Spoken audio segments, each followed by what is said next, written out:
Vô bên trong bắt đầu hành trình lên Tây Tạng thôi. Mừng tới Lâm Chi. Ôi chào mừng mọi người tới với Bơm Mi. Bơm Mi chỉ là khu vực mà có rừng quang hạch đào tự nhiên lớn nhất trên thế giới, toàn là cổ thụ không. Bố Lạc La Cung. Trời ơi.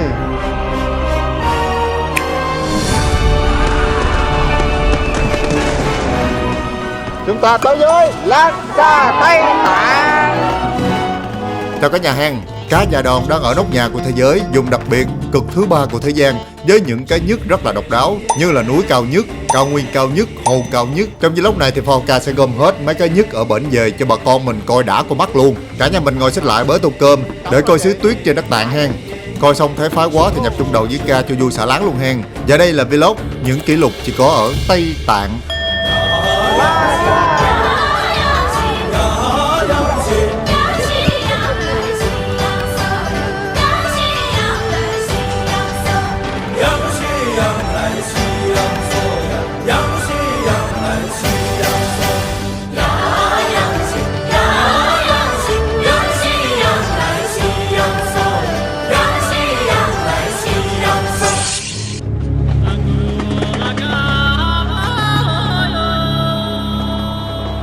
Kỷ lục tuyến đường ray cao nhất trên thế giới.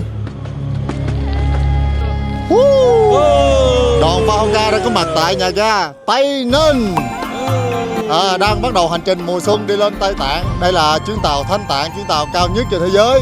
Chị Tuyết quay về dùng xứ tuyết, đứng trên cái tàu cao nhất thế giới và ngắm được hồ cao nhất thế giới nữa. Thì lúc này cảm nghĩ của chị như thế nào? Một chuyến tàu rất là tuyệt vời, mơ ước trong cuộc đời.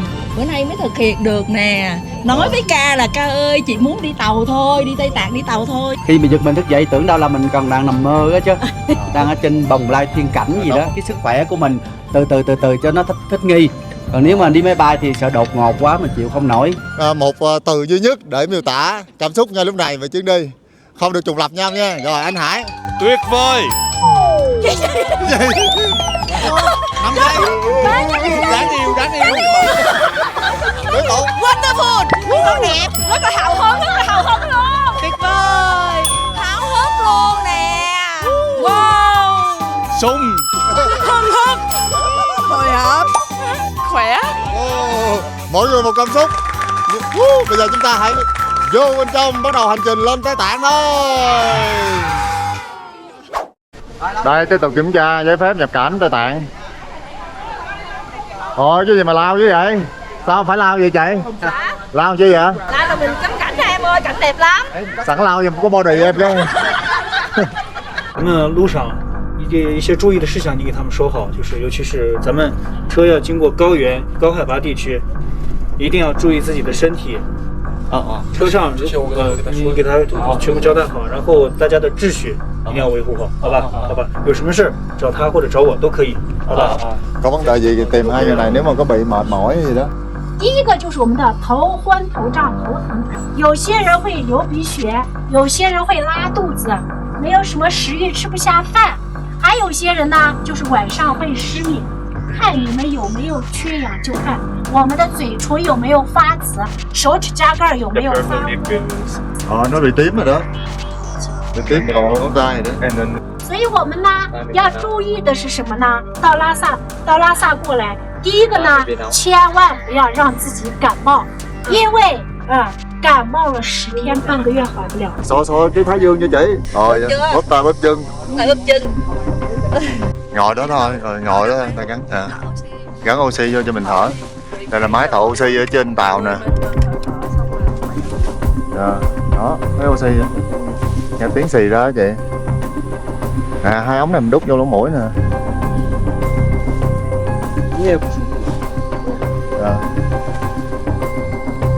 Có khỏe không? Có thấy khỏe không?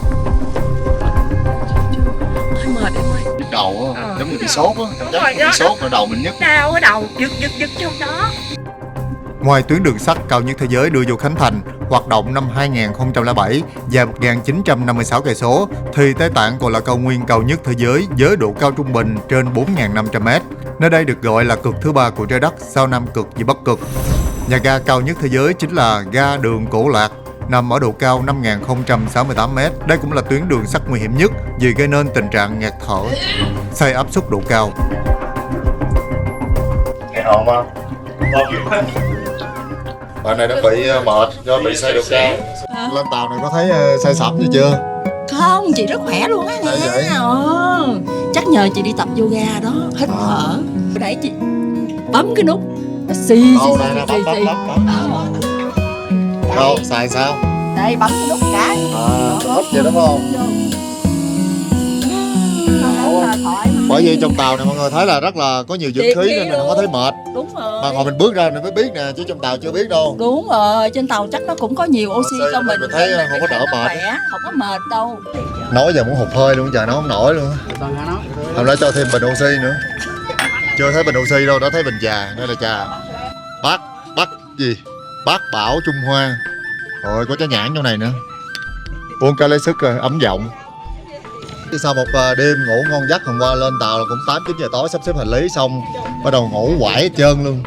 Giờ ai cũng thức sớm, 5 giờ sáng là ai cũng thức rồi đón bình minh ở trên cao nguyên Thanh Tạng. Đây, cao nguyên gọi là nơi có không khí sạch nhất trên thế giới. Sắp tới là đoàn sẽ đi qua đường Cổ Lạc Túy Sơn, một cái dãy núi mà chắn giữa Thanh Hải với Tây Tạng. Rồi có mấy người trong đoàn cảm thấy bị hụt hơi, rồi yếu hơi, rồi huyết áp cao, phải uống thuốc điều dưỡng tinh thần lại. Mọi thứ như thế nào, chăn gối mà. Chăn gối mình ok hết. Cái này sạch sẽ. Sạch sẽ. Ôi bò dắt kìa, ngợp trời luôn, đang thù lùi trên đống tuyết. Không, cái này là bò dắt tự nhiên chứ không phải là bò nuôi đâu nha. Không có ai nuôi hết trơn hả? Cái này bò tự nhiên, bò hoang dã đó. Rồi nó tự nhiều sanh tự đẻ vậy luôn. Thì cỏ này nè. Hay quá vậy ta. Bò này sống ở độ cao là 4.000m trở lên mới có. Mà nhiệt độ bây giờ mọi người biết là nhiêu không? Âm 2 độ C. Mà trong này nóng gần chết do là mở máy lạnh đó. Chứ không mở máy lạnh là chắc tối qua ngủ đóng băng hết. Nè, ở ngoài tuyết mà đóng băng hết trơn này không? 2 độ C. Mà tuyến tàu này là xây từ năm 2007 rồi đó nha. Bây giờ là 20-30 năm rồi đó. Mà cái đây mấy chục năm mà Trung Quốc đã xây được cái tàu cao nhất thế giới lên Thanh Tạng rồi đó. Đây là một kỳ tích nè. 没有，我就是去拉萨，我是从湖南长沙。 Rồi. 说什么？你要说什么？ 勇敢的人先享受世界。 Tôi dũng cảm đi khắp thế gian. Enjoy customer. Yeah. Theo dịch khắp thế gian nè. Nói chuyến tàu xứng đáng chưa? Trời ơi quá đã luôn. Xứng đáng cho cuộc đời chưa? Chị không nghĩ chị đi tới đây được luôn.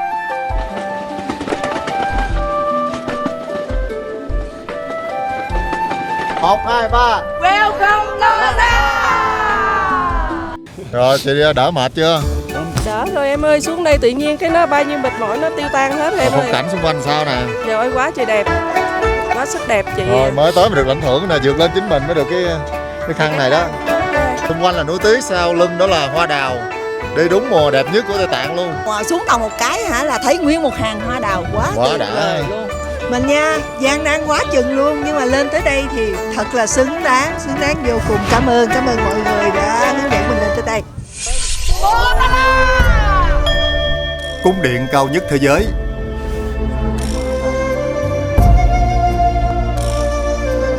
Giờ là buổi chiều, mọi người biết mấy giờ chưa? 8 giờ tối rồi mà còn sáng trưng vậy đó. Tháng 3 là ngộ thiệt á. Đây, lên đây có một cái hướng nhìn cả cung điện Bố Lạc La Cung. Trời ơi.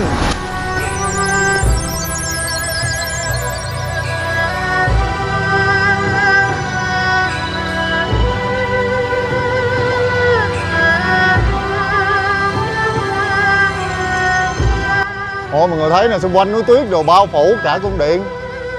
Quá đẹp rồi. Wow, đây là một cái cảnh rất là tuyệt vời để mình thấy được cung điện Potala.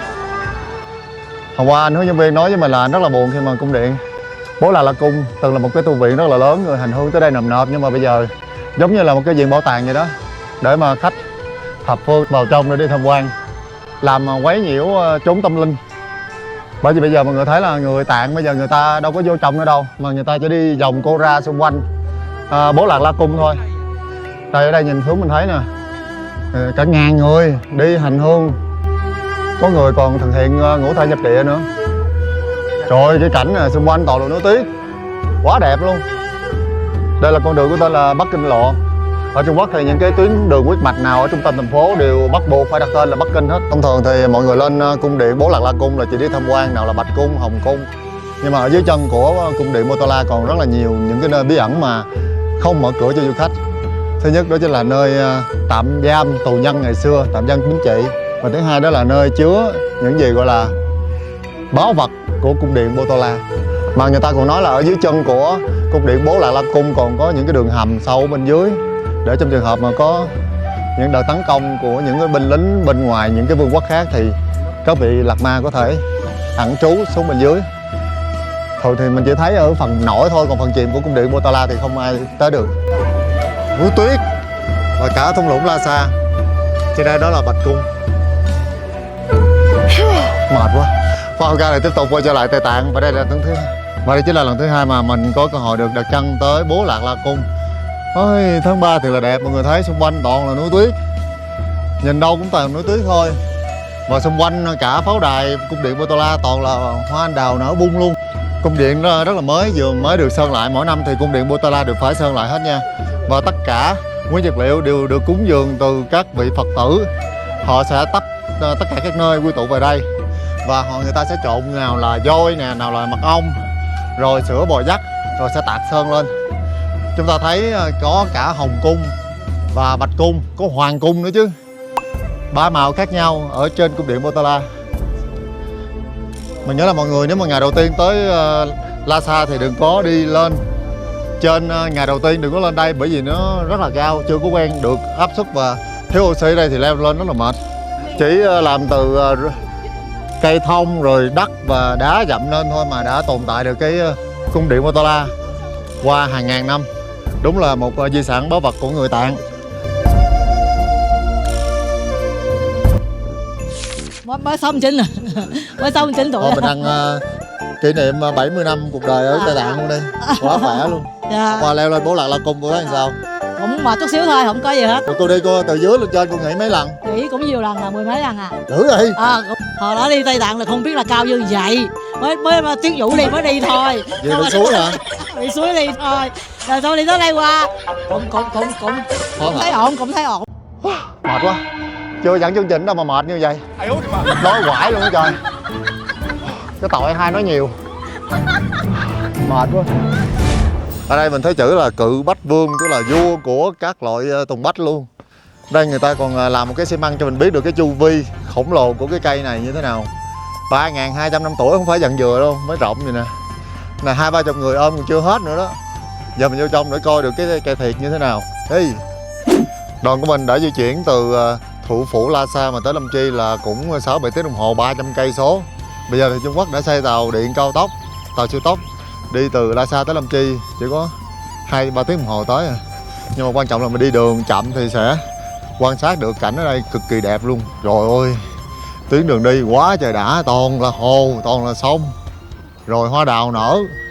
Đây là mùa đào đẹp nhất ở Tây Tạng và cả Trung Quốc luôn.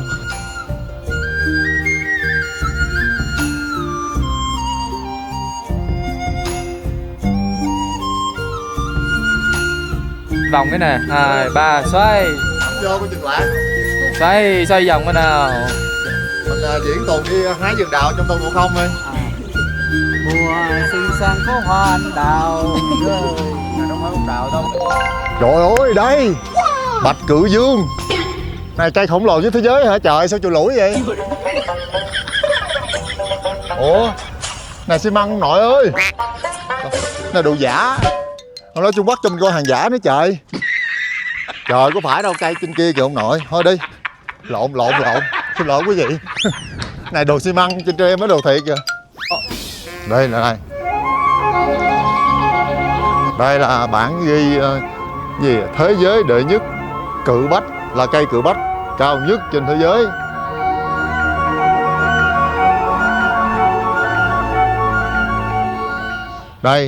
Đây cũng là một cây linh thiêng của người Tạng, bởi vậy mà người ta tới đây đi vòng Kora xung quanh thân cây.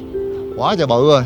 Loài cự bách này chỉ sống ở vùng Tây Tạng thôi nha, bởi vì đây là mình có thể thấy những cái cây khác bự hơn nữa như ở Mỹ, nhưng mà giống này thì chỉ xuất hiện ở Tây Tạng thôi. Ở trên độ cao là 3.000 mét. Quá khổng lồ rồi. Để mình đi vòng qua đây. Đối với người Tạng thì cây cự bách càng lâu năm, tức là có sinh khí gọi là thần mộc, bởi người ta cũng tin tưởng vào những vấn đề tâm linh. Những loại cây như thế này sẽ che chở cho người Tạng. Để mình đi vòng xung quanh đây coi.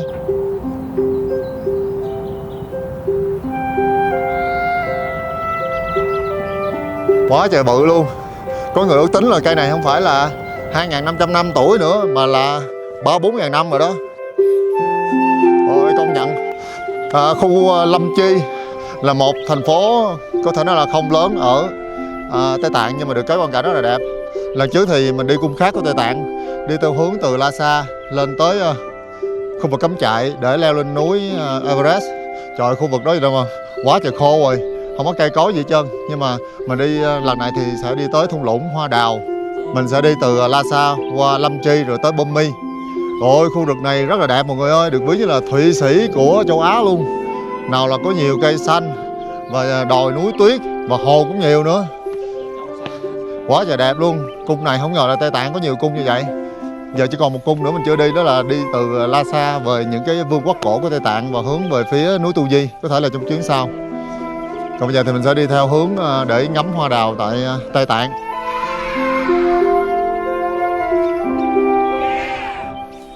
Cỡ này là 57 mét, cao 3.200 năm tuổi. Rồi chị biết cái này là cái gì không? Thịt gạo, nhưng mà để làm cái gì? Kìa, thấy chỗ nào cũng có không? Nè, ta rải vô đây nè. Đó, quá trời. Giống như người Tạng là người ta sẽ mang ngũ cốc với lúa gạo để rải. Nhiều khi ta chúc phúc mình ta cũng rải vậy nè, rải cho người. Đầy đủ, nó ống sung túc.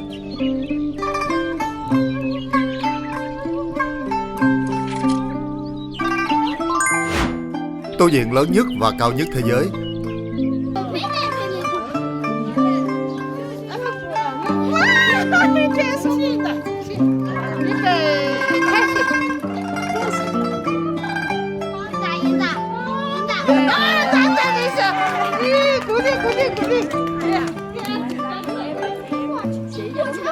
Đây là toàn cảnh của tu viện Deprun. Đây là một cái tu viện mà lớn nhất tại Tây Tạng trước đây. Và đây từng là nơi ở của những vị Đạt Lai Lạt Ma từ thứ nhất cho tới thứ năm. Và sau khi Đạt Lai Lạt Ma thứ 5 lên thì ngài đã cho xây dựng tu viện Potala, và những cái đời sau của thế hệ Đạt Lai Lạt Ma tiếp theo đều cư ngụ trong Potala. Và trong thời kỳ thịnh vượng nhất của mình thì tu viện Deprun này có tới khoảng 10.000 tu sĩ.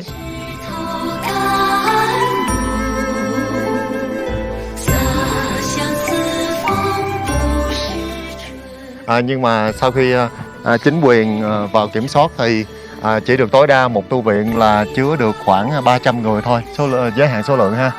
Bởi vậy mà nơi này dù rất là rộng lớn nhưng mà rất là ít tăng sĩ hiện nay đang tu thiền ở đây. Rất là rộng lớn và xung quanh này mọi người thấy cảnh vật núi đồi đồ rất là hùng vĩ. Một cái không gian cực kỳ yên tĩnh luôn.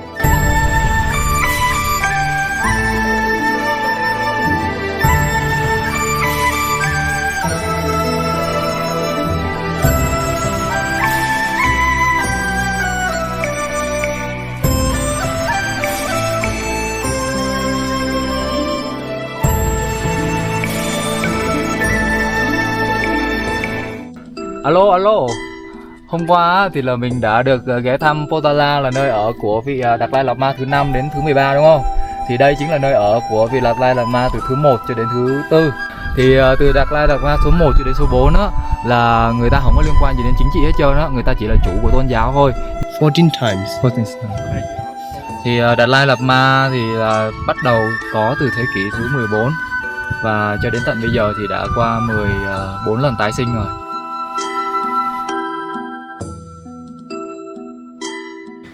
Lại coi nè. Không phải. Dầu mà. Dầu. Dầu. Để đốt đèn. Để đốt đèn. Ở đây ta có phong tục là đi chấp đèn, tới mỗi cái nến là ta phải đổ một chút, đi hết những cái chánh điện như nó đổ vô hoài luôn. Ở bên mình cũng có tục châm dầu mà mua chai dầu. Mua lên để lên xong cũng châm. Rồi ngoài châm dầu người ta châm gì nữa nè? Châm nước. Bơ. Đúng rồi, bơ. Châm bơ. Cái đèn cày họ đốt là bơ. Bơ đó, bơ người ta mà. múc một muỗng cái ta Dầu bỏ vô. dầu bơ. em xách bình dầu vậy đó. Bên đây là không có thắp nhang mà cúng chén. Và nơi đây được ví như là một cái tu viện mà là nơi tu học của những cái tăng sĩ theo Phật giáo Mật Tông. Ở đây được ví giống như là một cái trường đại học Nalanda của Tây Tạng vậy đó. Và ở đây mọi người sẽ thấy một cái bức tường rất là bự như thế này, rất là cao ha. Thì ở đây có một cái lễ hội rất là lớn, có thể nói là lớn nhất của Tây Tạng, đó là lễ hội Yogurt, lễ hội Sultan vào khoảng tháng 8 hàng năm. Thì ở đây sẽ có rất là đông người tập trung lại đây. Trên này người ta sẽ treo một cái bức tượng Thăng Ca rất là khổng lồ. Và tất cả mọi người sẽ dâng lên yogurt, sữa chua. Và để tham dự lễ hội thì mọi người phải xếp hàng từ 4 đến 5 tiếng đồng hồ mới có thể đi bộ từ bên dưới xếp hàng lên trên tới bức tượng rất là lớn này mới đến được bức Thăng Ca khổng lồ này.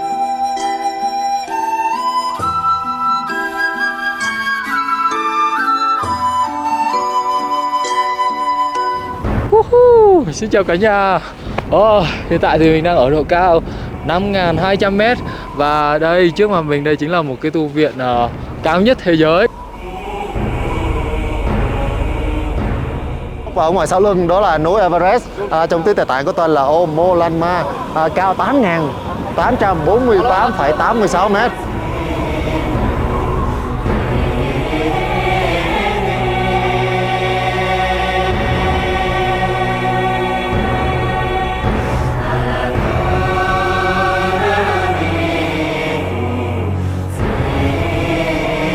Tu viện Ranbuk, một cái tu viện nằm ở vị trí cao nhất trên thế giới, 5.200m so với mặt nước biển. Một cái tu viện mà rất là ấn tượng bởi vì nằm rất là treo leo trên một cái ngọn đồi. Tu viện này có lịch sử rất là lâu đời rồi, từ 1.200 năm vào thế kỷ thứ 8, kế bên ngọn núi Olalama, hay còn gọi là đỉnh Everest. Tu viện thì cũng có kết cấu và cấu trúc giống với những cái tu viện mà chúng ta đã đi tham quan trước đó. Dễ thương quá trời luôn. Trời ơi, cũng thân thiện dữ này. Về đêm thì sẵn.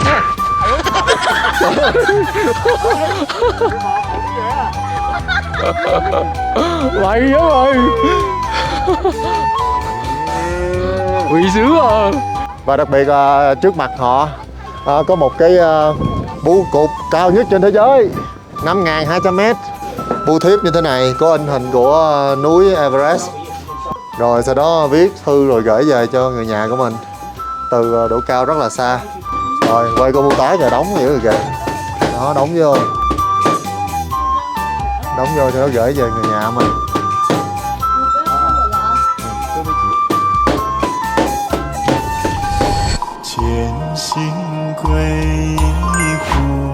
Cuộc hành hương khắc khổ nhất.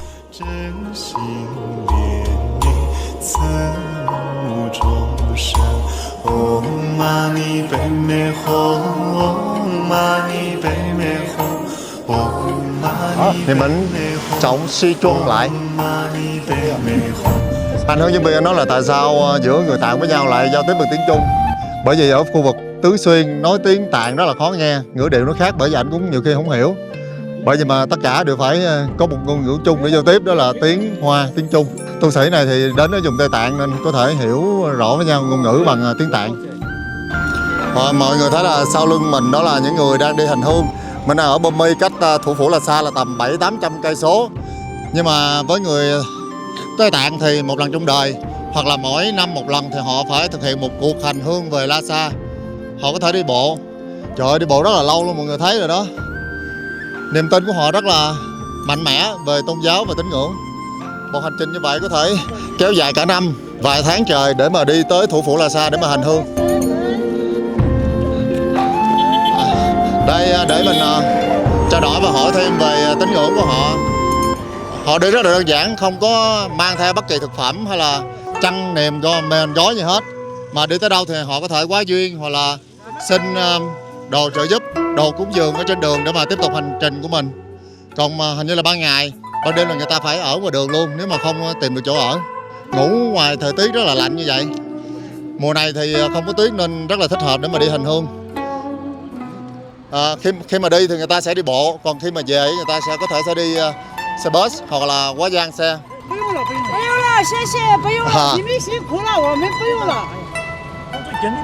Rồi, gửi tiền cúng dường nhưng mà ta không nhận. 哦，七县的，七县的，外国人。哦，外国人，外国。So 我家四川阿坝州的，阿坝州。 We just want to have just in place. The money is just in place. They need any help from the if somebody need help. 我学德语的。 So hỏi phỏng vấn chú đi. Are they on the way to Lhasa? 啊，就是徒步拉萨的。 Chú Minh. Trời ơi, từ đây tới thủ phủ Lhasa phải 2 徒步 tháng. 拉萨的。 So where are they hometown? 松潘，四川省阿坝州松潘县川州市。 A Bá. Tại Tứ Xuyên, A Bá là cách đây mấy ngàn cây. 一天啊，我那40多。 40 cây số một ngày. Rồi buổi tối, where do they sleep at night? Or food? 早上4点钟起来，下午6点钟下班。 Morning at the 4 a.m. Yeah. they start. Yeah. Evening 6 they stop. 从家里出来，今天 And 已经 where do they 43天 sleep? 了。 In a wherever they can put the tent. Where's the 我 tent? 们都是亲姐妹的。 Since from hometown to now, it's already took 43 days. Từ lúc khởi hành tới giờ là đã 45 ngày rồi đó. Mà từ đây tới Lhasa là còn 2 tháng nữa. And these all are from one family. Thông thường thì những thành viên trong gia đình họ sẽ tập trung để đi với nhau. Is this the first time they come to Lhasa? 才第天马场过的呗，这是第一次吗？啊，第一次。没去过。 Lần đầu tiên. Thường là có thể 1 năm 1 lần, tùy vào ước nguyện của mỗi người. Nhưng mà ít nhất 1 lần trong đời thì họ phải đi hành hương tới Lhasa bằng cách đi bộ. Mà có người còn đi ngũ thể nhập địa nữa, còn ghê hơn nữa. Là tốn tất cả năm mới tới được Lhasa. While you are walking, you go with the beats Om Mani Padme Hum like this. Tức là để niệm chú thôi, để tập trung vào sự thiền định và chỉ chú tâm vào đi hành hương thôi. Và cũng như là cầu an, tại vì trên đường mọi người thấy là có nhiều xe cộ rồi đường xá rồi tuyết lở nên họ phải đọc chú. Buổi tối thì người ta có thể ngủ ở trong chỗ nào cũng được, chỗ nào yên tĩnh thì người ta sẽ dựng lều lên và ngủ. Còn đồ ăn thì họ sẽ tự nấu, còn có thể là đi quá duyên, nếu mà nhà nào cúng dường thì cũng như là có phước thêm để mà ủng hộ cho những người này họ đi hành hương, cũng là một phần công đức.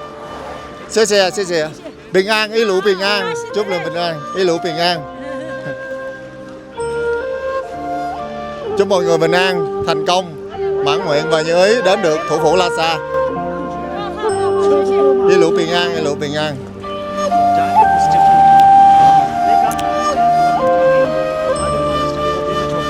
So now it becomes Chinese. They speak, they're from Sichuan. A Bá is Sichuan.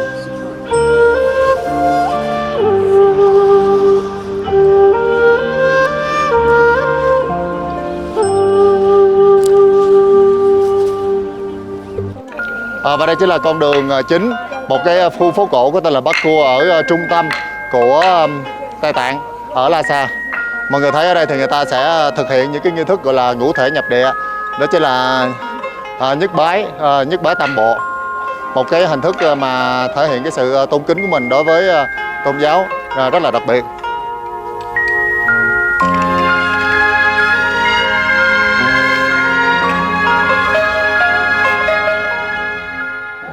Và bây giờ thì Pha Oka đang có mặt tại một ngôi chùa có thể nói là linh thiêng bậc nhất ở Tây Tạng. Thì ở Phật giáo Mật Tông theo Tây Tạng thì người ta sẽ đến chùa Đại Chiêu này, thì người ta sẽ đi xung quanh theo chiều của kim đồng hồ, gọi là đi vòng Kora. Đi theo vòng Kora thì người ta sẽ vừa xây kinh chuyển Pháp Luân, xây vòng kinh luân, cũng như là đọc những cái thần chú. Mọi người thấy là người ta đi rất là thành tâm. Thậm chí là mình thấy có vài người họ đi ngũ thể nhập địa. Mọi người thấy ở đây thì ai trán cũng bị giống như là bị trầy ở phần trên này, bởi vì người ta quỳ mọp ở dưới đất. Tôi đang làm nghi thức đó là cúng dường mạng Đà La để mà tích lũy công đức và thanh lọc tâm trí. Vật đựng ở trên tay tượng trưng cho toàn bộ vũ trụ này. Theo quan điểm của người Tạng là núi Tu Di và 4 châu lục. Người thực hành sẽ quán tưởng mình đang thu thập tất cả những gì quý giá nhất trên thế gian, nào là vàng bạc, thực phẩm, sức khỏe, hạnh phúc, để mà dâng lên chư Phật và hộ pháp. Khi dung đầy sẽ đổ đi, tượng trưng cho sự buông bỏ. Chứng minh việc không giữ lại bất kỳ điều gì cho riêng mình, dù là thứ quý giá nhất. Việc lặp đi lặp lại hành động này là để nhắc nhở người thực hành về tính vô thường. Mọi thứ được xây dựng lên, sinh ra, rồi cũng sẽ tan biến và chết đi. Việc đổ đi và làm lại tượng trưng cho sự luân hồi. Nhưng mà mỗi lần làm lại là một cơ hội mới để làm tốt hơn và thanh tịnh hơn. Người thực hành thường phải thực hiện nghi thức này hàng ngàn lần.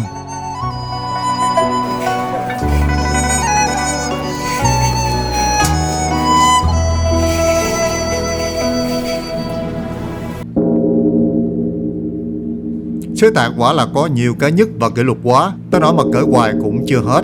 Tây Tạng còn có ngôi làng Phật giáo lớn nhất trên thế giới, nơi có hàng vạn căn nhà gỗ màu đỏ rực rỡ phủ kín cả sườn thung lũng. Đó chính là học viện Phật giáo La Runga, hay còn gọi là Viện Ngũ Minh, ở huyện Sắc Đạt, nằm ở độ cao là khoảng 4.000 mét so với mặt nước biển.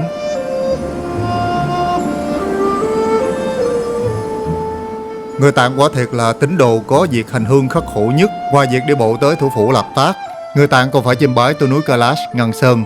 Đây là cung đường hành hương cao nhất thế giới. Toàn bộ quãng đường hành hương dài 52 cây số, đều nằm ở độ cao là trên 4.500 m. Điểm cực hạn là đỉnh đèo Domala, cao tới 5.630 m. Ở độ cao này thì nồng độ oxy chỉ bằng khoảng 50% so với vùng đồng bằng thôi. Mỗi bước đi ở đây đều nặng nề như là gánh tạ trên lưng. Tại đây, người Tạng phải thực hiện tam bộ nhất bái, phải mất ít nhất là 15 ngày đến hơn 1 tháng để hoàn thành một vòng quanh núi. Người ta tin rằng chỉ cần đi bộ một vòng Kora thì mọi tội lỗi trong đời sẽ được gột rửa. Và nếu đi được 108 vòng, người đó sẽ đạt được sự giải thoát. Nhưng mà Kailash là ngọn núi cấm leo trèo, chưa có một ai trong lịch sử hiện đại từng đặt chân lên đỉnh núi này vì sự tôn nghiêm và linh thiêng.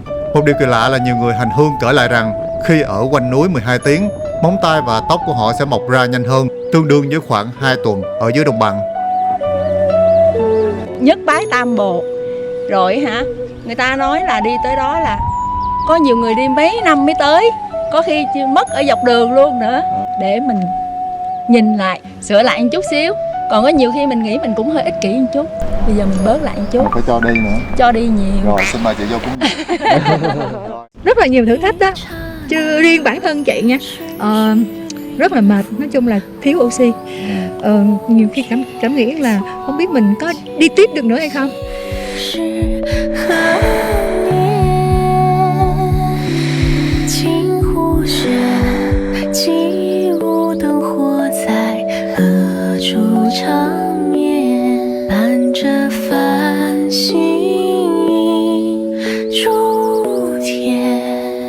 Cảm ơn anh chị và các bạn đã theo dõi. Hẹn tiếp phần sau.